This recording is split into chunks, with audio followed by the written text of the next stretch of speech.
کہاں کھڑے ہیں، تو ہمیں تو اپنے ایک ایک لمحے کی قدر کرنی چاہیے. کاروباری لوگوں کو بھی آگے بڑھنا چاہیے، علماء کو بھی اپنے وقت کی قدر کرنی چاہیے، عوام کو بھی کرنی چاہیے.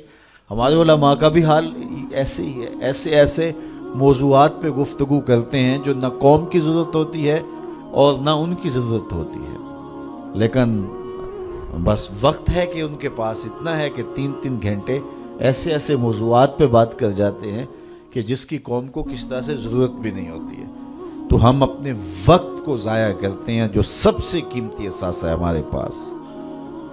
حضرت امام ابو بکر بن داسا کہتے ہیں، میں امام ابو داود سے ملا، یہ جنہوں نے سنن ابی داؤد لکھی ہے، تو کہتے ہیں کہ وہ فرمانے لگے کہ مجھے اللہ کے رسول صلی اللہ علیہ وآلہ وسلم کی 6 لاکھ حدیثیں زبانی یاد ہیں. ان 6 لاکھ احادیث رسول کا میں نے خلاصہ تیار کیا تو میرے پاس رہ گئیں 4000 حدیثیں. پھر میں نے زہد، مناقب، فضائل، قصص اور پچھلی امتوں کے تذکروں پر مشتمل حدیثوں کو الگ کر دیا.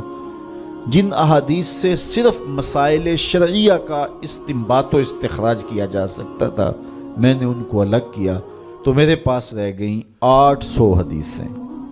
ان 800 احادیث سے ہی پورے دین کو سمجھا جا سکتا ہے. جس طرح کہ قرآن مجید کی آیات میں سے 500 آیات ایسی ہیں جن سے احکام شرعیہ ثابت ہوتے ہیں. باقی کچھ پچھلی امتوں کے تذکرے ہیں، کچھ تنذیر ہے، جہنم سے ڈرایا گیا ہے، تحذیر ہے، اور کچھ تبشیر ہے، جنت کا بتایا گیا ہے، اس کے نقشے بیان کیے گئے ہیں. پچھلی قوموں پر آنے والے عذاب، ان کے اسباب بیان کیے گئے ہیں، اور بہت ساری چیزیں بیان کی گئی. لیکن جن سے احکام ثابت ہوتے ہیں ان کی تعداد، ان آیات کی، آیات الاحکام جو ہیں ان کی تعداد 500 ہے. اسی طرح لاکھوں احادیث کا خلاصہ جو تیار کیا تو جن احادیث سے احکام کا ثبوت ہوتا ہے اور مسائل شرعیہ کا استنباط و استخراج کیا جاتا ہے ان کی تعداد ہے 800. تو حضرت امام ابو داؤد کہتے ہیں میں ان 800 احادیث کا ایک اور خلاصہ تیار کیا تو میرے پاس رہ گئیں 4 حدیثیں. اور ان 4 حدیثوں کے بارے وہ فرماتے ہیں اساس الاسلام ہیں، اسلام کی جڑ ہیں، اسلام کی بنیاد ہیں. ان میں سے ایک حدیث یہ ہے، من حسن اسلام المرء ترکہ ما لا یعنی ہے. کسی شخص کے اسلام کا حسن یہ ہے کہ وہ ہر بے مقصد کام کو چھوڑ دیتا ہے، ترک کر دیتا ہے. تو جب بے مقصد کاموں کو ہم چھوڑ دیں گے تو ہمارے پاس پھر وقت کا مصرف بڑا خوبصورت ہوگا.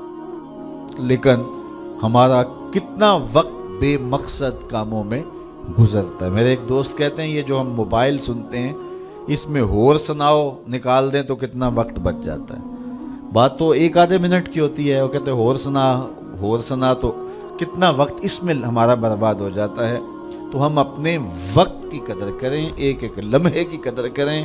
جو قومیں اپنے وقت کو بچاتی ہیں، وقت کی قدر کرتی ہیں، وہی سرخرو اور سربلند ہوتی ہیں. پھر لغو کاموں سے اپنے آپ کو بچایا جائے. یہ ان لوگوں کی کہانی بیان کی جا رہی ہے جو فالح ہیں، کامیاب ہیں، جن کی دنیا بھی بہتر ہے، جن کی آخرت بھی بہتر ہے. قرآن نے پورا نصاب دیا ہے. یہ سورہ مومنین کی ابتدائی 11 آیات ذرا ان کو ملاحظہ کیجئے. کامیاب شخص جو دنیا اور آخرت دونوں میں فالح اور کامیاب ہے اس کی صفات کیا ہیں، ان کو ہم اختیار کر لیں. یہ اتنی بڑی باتیں ہیں کہ ہماری زندگی کو نور دینے کے لیے یہ باتیں کافی ہیں، چونکہ یہ ہمارے رب نے ہماری رہنمائی فرمائی ہے. والذین هم عن اللغو معرضون، وہ لغویات سے اپنے آپ کو بچاتے ہیں اور محفوظ رہتے ہیں لغویات سے، اور بیہودہ باتوں کی طرف التفات نہیں کرتے، توجہ نہیں کرتے. والذین هم للزکاۃ فاعلون، اور وہ زکوٰۃ ادا کرتے ہیں. چونکہ زکوٰۃ ادا کرنے سے حب دولت کم ہوتی ہے. اقبال نے بھی کہا تھا حب دولت تلف می سازت زکوٰۃ، زکوٰۃ حب دولت کو کم کرتی ہے. جب انسان زکوٰۃ بھی نہیں دیتا اپنے مال سے تو اس کے دل میں دنیا کی محبت، دولت کی محبت چمٹ جاتی ہے جو اس کا چین چھین لیتی ہے.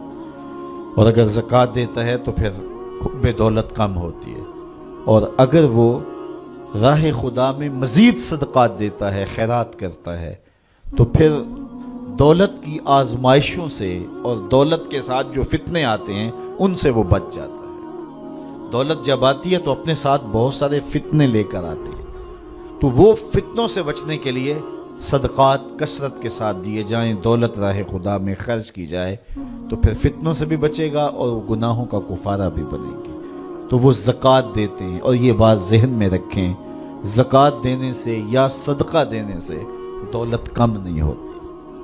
میرے حضور نے ارشاد فرمایا، قسم کر کے ارشاد فرمایا، حضرت ابو کبشہ الانماری رضی اللہ تعالی عنہ سے مروی ہے، حضور نے 7 چیزیں ارشاد فرمائیں، جن میں 4 چیزیں حضور فرمایا بغیر قسم کے بیان کرتا ہوں، اور 3 چیزیں میرے حضور نے فرمایا میں قسم کر کے بیان کرتا ہوں۔ اللہ اکبر! جب حضور رب کی قسم کریں تو پھر کتنی بڑی بات ہوگی۔ تو فرمایا میں اللہ کی قسم اٹھا کے کہتا ہوں، ان میں سے ایک بات فرمایا، ما نقص مال عبد من صدقہ،